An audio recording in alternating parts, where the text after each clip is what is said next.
Hi friends, this is Dr. Vijay, consultant surgical oncologist from Apollo CBCC Cancer Care Ahmedabad. Hello, I am Dr. Rishik Shah. I am medical oncologist, Apollo CBCC Cancer Care Ahmedabad. As a part of Men's Health Week, we are going to discuss some basic details about testicular cancers, the risk factors, symptoms, and the workup and follow-up and treatment modalities. So to begin with, Dr. Rishik, what are the risk factors for testicular cancers? So there are many risk factors for testicular cancers. Then one of the important risk factor is undescended testis or cryptorchidism, that is what we call. So the usual cause of development of testis is when in fetal life, testis develop in the abdomen, behind the abdomen, retroperitoneum, and gradually it descends down and enters just before birth into the scrotum. So this is the usual course of journey of testis into the scrotum. But when there is some defect in it and it is not able to descend down into the scrotum, that is what we call undescended testis. So in that particular testis, there are many-fold increased chances of developing cancer. So that is one of the most important risk factor for testicular tumors. Apart from that, other risk factors are past history of testicular cancer, family history of testicular cancer, HIV, consumption of marijuana, as well as some other genetic conditions. So after discussing about these risk factors, what are the usual symptoms with which patient usually presents to us, Vijay? Right. Testicular cancers per se don't have special symptoms like that, because even the benign situation or even a malignant situation may have similar kind of symptoms. They mimic each other. So except for pain. So sometimes in certain benign situations, if there is a torsion or something, patient will have severe excruciating pain and no swelling. But in case of malignancy, if there is any painless swelling in the testis, then that has to be evaluated. What happens in most of the situations is because there is no pain, patients turn up very late. True. But while in benign situations, if there is torsion, if there is severe pain, because of the pain they are coming. Right. So this is one important thing which people you need to know. They like in case of breast, the way how we teach patients about self-examination, similar kind of situation is there for men. Self-examination of testis is important. Compare with the opposite testis. If there is any hardness, if there is any swelling, if there is any loss of sensation in the testis or even on the scrotum, that has to be evaluated by the doctor. They need to meet a doctor. That is first point. So most of the times it may still be a benign thing, but sometimes if at all it turns malignant, then the stage would be in a very early stage. Suppose if this goes undiagnosed to an advanced stage, then the patient may have a lower abdominal pain, dull, aching, dragging kind of sensation, or sometimes if the disease has already got spread to lungs, maybe the patient may present with cough or hemoptysis, which is there in advanced stages. So what I mean to say is that benign and malignant both may mimic in the same way in the early stages, but as the disease progresses, patients may develop advanced symptoms as well. Very true. So when a patient presents with these kind of symptoms to you, how is your workup going to be? Yes, so after evaluating patients with detailed history, past history as well as family history and detailed examination of the local area, we usually go ahead with the ultrasonography of both the testes to evaluate the characteristic of the tumor or mass. And along with that, we usually order serum tumor markers. For testicular cancers, those are alpha fetoprotein, beta HCG and LDH. And after corroborating all the findings, if they are suggestive of testicular tumor only, then we usually go ahead with the biopsy of testis. But in this case, it is not the simple biopsy through the scrotal skin, but it is removal of the complete testis. That is what we call high inguinal orchidectomy. So in this cases, it is diagnostic also as well as therapeutic, as we are removing the tumor within it. So Vijay, with this discussion, can you elaborate the role of surgery in more detail in testicular cancers? Right. As you have mentioned, rightly mentioned, that biopsy is not the kind of biopsies which are being done in case of other situations like in oral cancer or in breast, where in breast we can directly go through the skin, take the biopsy and come out, take a little chunk of the tissue. But in case of testis, we should not do that, only because it may get spread to the skin and stage of the disease will totally be different. Plus, it's not because the removal of the tumor per se is just removal of testis. So if we do that along with the cord which drains the testis into the abdominal wall, so we are actually controlling the disease, number one. Two, knowing if at all there is a tumor in it or not. And three, if at all there is a tumor, what type of tumor it is. Right. These three we are going to understand with the testicular biopsy, which is called as a high inguinal orchidectomy surgery wise. If at the same time, if we find that there is some suspicious lesion on the opposite testis also, then we should not do a complete orchidectomy on the opposite side. We can just take some testicular biopsy from that, particularly if there are microcalcification kind of things on ultrasound, then we can do that. But otherwise, the major affected testis has to be removed entirely along with the cord. This is to control the primary disease. And the second type of surgery, which may play a role in certain types of tumors after staging workup, after high inguinal orchidectomy, is a retroperitoneal lymph node dissection, which is nothing but the area which drains the testis, which is situated on the posterior abdominal wall on the back, behind the intestines and everything. So the side of the testis with where the tumor is there, and on that side we are going to remove the lymph nodes as well in the retroperitoneal area, because these are the landing zones of the disease. Right. So these, how do they help? One, to control the disease, and sometimes even to stage the disease. But this is done only in certain types of testicular cancers and in not all testicular cancers. So what are the side effects of this? Yes, previously there used to be a lot of problems related to the reproductive capacity, like ejaculatory problems used to be there. But now with the advent of nerve sparing techniques and very good finesse in the technique modalities of operating, and these side effects have actually come down. So per se there are only two. One is high inguinal orchidectomy and second thing is the retroperitoneal lymph node dissection.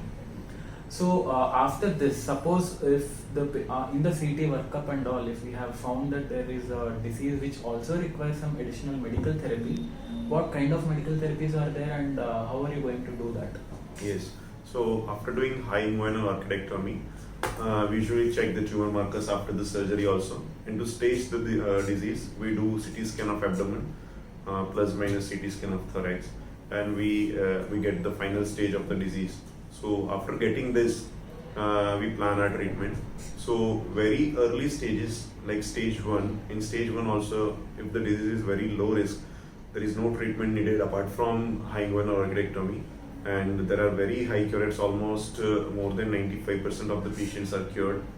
And if we talk about the high risk stage 1, wherein there are two options. Either we go for 1 to 2 cycle of chemotherapy, that is also practically curative for all the patients, or we can go ahead with the radiation or radiotherapy for some particular type of testicular cancers, wherein also there are very high cure rates. Coming to stage 2 onwards, so from stage 2 onwards, in each and every patient requires chemotherapy. That is, we give 3 to 4 cycles of chemotherapy depending on stage, which is a multi-day chemotherapy regimen. Usually consists of 5 days, and that is to be given every 21 days.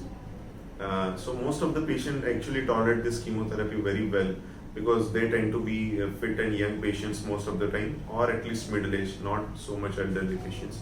And if at all they do not tolerate, or there are comorbidities which patients are having, we can definitely make changes in the treatment. After discussing the chemotherapy, Vijay, what is your take on the fertility issue which patients with testicular cancers face due to the tumor also, and due to our treatment, that is surgery, chemotherapy as well as radiotherapy? So how do we counsel patients, and what are the options for preserving the fertility? That's a very important question, particularly with when it comes to testicular tumors, because the age group of the patients is a very young age group, 20 to 35, this kind of reproductive age group in men. So when the patient walks in with this kind of symptoms, when you are suspecting that there is a testicular tumor, the first and foremost important thing, along with the part of counseling related to the tumor, we need to counsel also about his reproductive problems which he may be facing later on. Right. So for that we need to know his present reproductive status, like his marital status, his children and all. If at all he is married and he is having children, I don't think there is much problem for him.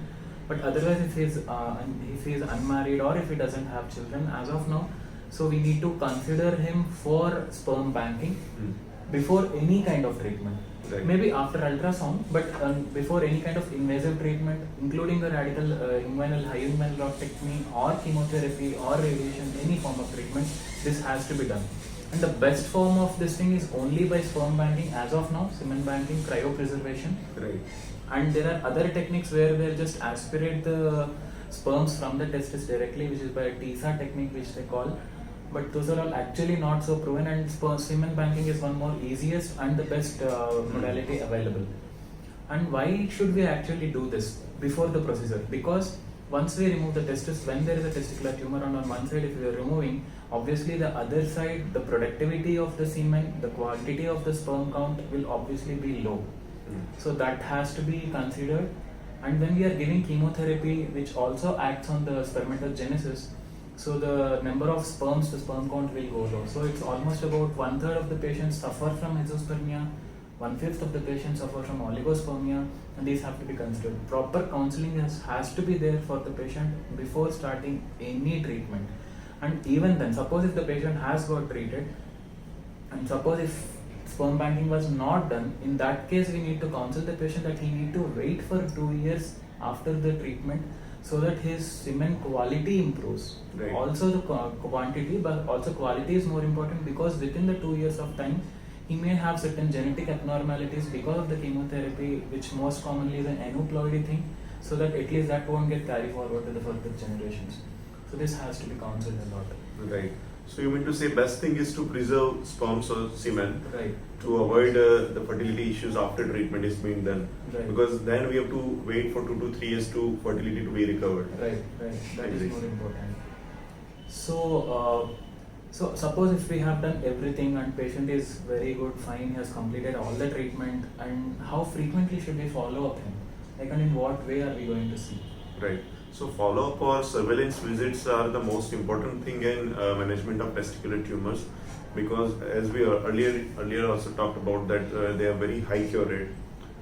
So for early stages of testicular tumors, we usually call patients every 2 to 3 months, and we do take history regarding any complaints or any long-term side effects of the treatment modalities. We do examine for any signs of recurrence, and we also do blood tumor markers level and SOS CT scan of abdomen plus minus CT scan of chest to actively look for recurrence. So after doing this initial follow-up visits for 2 to 3 years, then we usually increases the interval of the follow-up. We call the patients for 6 months, and after 3 to 5 years, we can always follow up the patient for every year.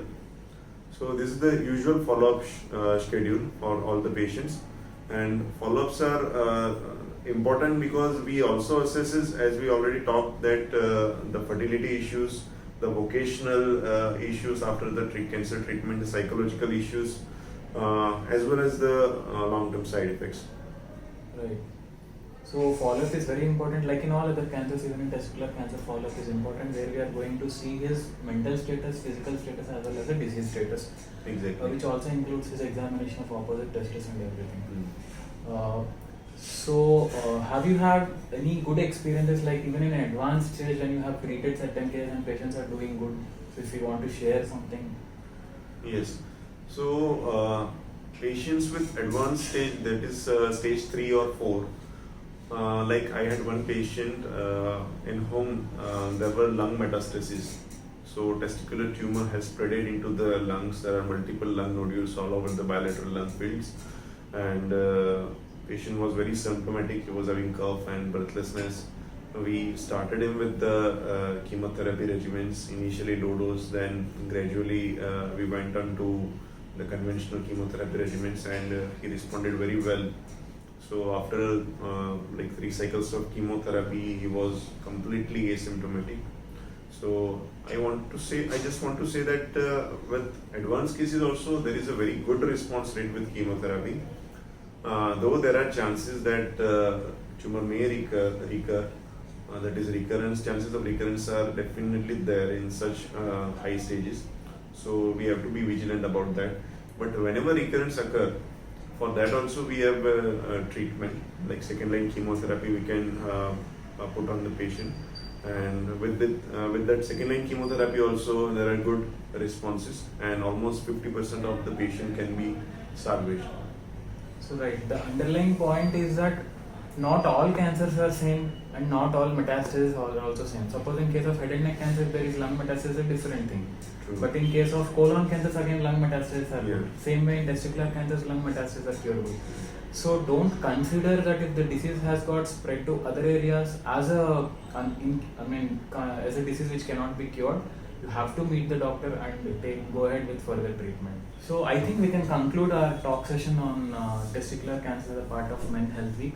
Yes. If there are any queries, any sort of queries, or if there are any reviews which you want us to know, including the way how we spoke to each other or anything, you can please leave a comment down. Constructive criticism is always welcome. Thank you. Thank you.